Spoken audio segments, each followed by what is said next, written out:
Welcome to the Space Foundation Discovery Center's Artifact Lesson Series. Who doesn't love a museum? We all do. But what really brings a museum and its artifacts to life are the staff and docents that work at the museum. Here at the Discovery Center, we have a wonderful cadre of docents who bring decades of expertise and experience in the space industry, and they're the ones who really bring the Discovery Center experience to life. I have a unique question for you. What does this satellite have to do with these tacos? Let's meet Connie Munson, a docent here at the Space Foundation Discovery Center. She'll have an answer for us. Well, I've been out running errands all morning. I think I'm hungry. Well, let's see. Let's see if I can get some help here. Siri, where's the closest Mexican food restaurant? Wow. Siri comes back. My phone comes back with a list of Mexican food restaurants, and it gives me directions on how to get there. That is amazing. And quickly now I can satisfy my craving for Mexican food. Hi, I'm Connie, and I'm a volunteer docent at the Space Foundation Discovery Center. And it is fascinating to me that we use technology that we hold in our hands or wear on our wrists or have in our cars that can help us get quick responses to questions such as, how do I find something? How do I get somewhere?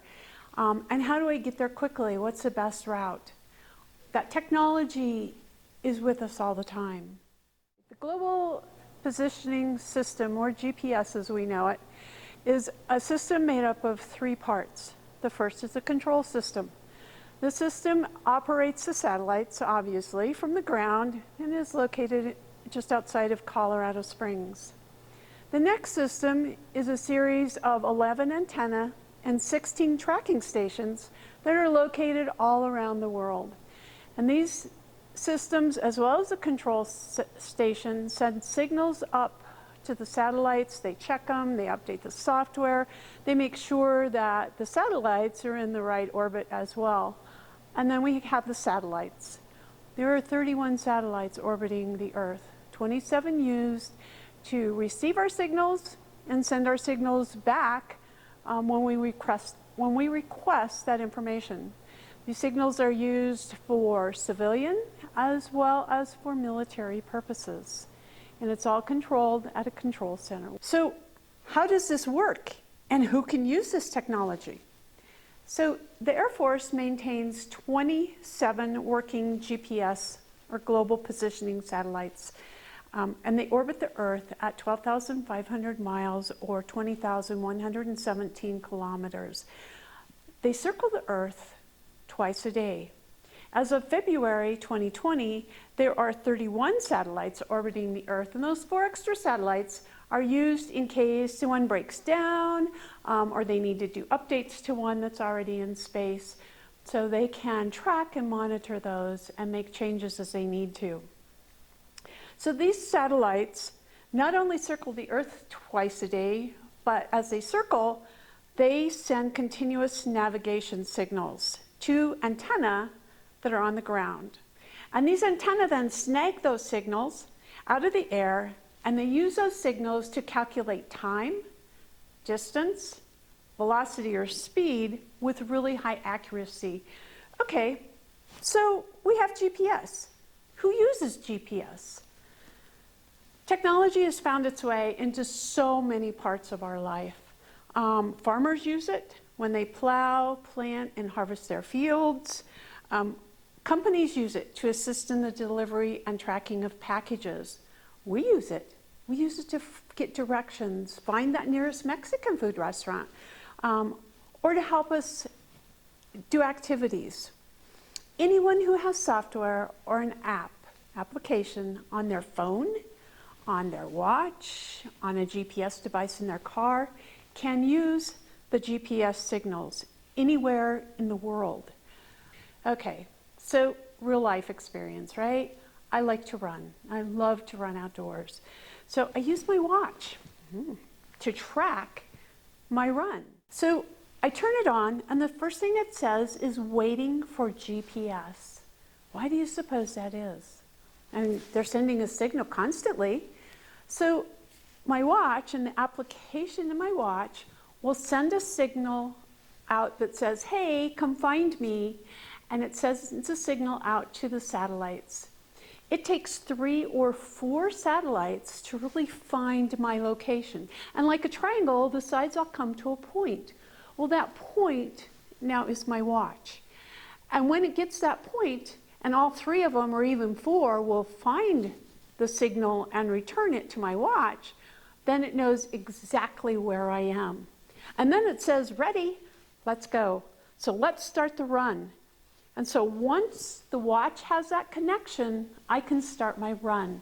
And it will track my entire run, where I've been, how long it took me, my altitude gain. So what do you use your GPS devices for? Do you use it to track your excursions outside? Do you use it to find nearest restaurant or the Discovery Center? How does a GPS support the space program? It helps the crew on the space station, for example, make sure that they maintain the orbit they need to maintain. If they deviate at all, they can get the signal from these GPS satellites, and they can make the changes and get them back on track.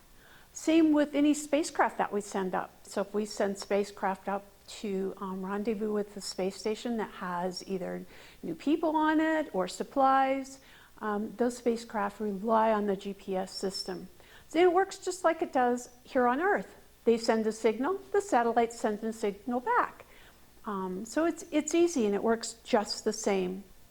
Whether it is to the space station, or whether they're going to travel to the moon, or eventually to Mars, or to infinity and beyond, the satellites will send the signals and help us as we navigate, whether it's here on Earth or whether we navigate in space. So next time you ask your smartphone, or you use your watch to track a run, but you ask your smartphone for that Mexican food restaurant, you know that within seconds, signals have been sent and received to identify your location and the location of where you want to go. The GPS receiver on your phone or on the dash of your car knows your location. It knows your speed, it knows your direction, it knows your elevation, and it can measure even the time it takes for you to get to where you're going and tell you that you can be there at that favorite Mexican food restaurant maybe within 5 minutes. We can thank the United States Air Force for maintaining the system that we have all come to rely on and use, and we don't even think about it. The satellites float overhead, the control systems guide us. So next time you ask for directions, think of the GPS system. We hope you've enjoyed this Discovery Center artifact lesson, and we invite you to continue learning through the virtual Discovery Center at discoverspace.org. If you'd like to further your exploration, join us by becoming a Discovery Center Passport member.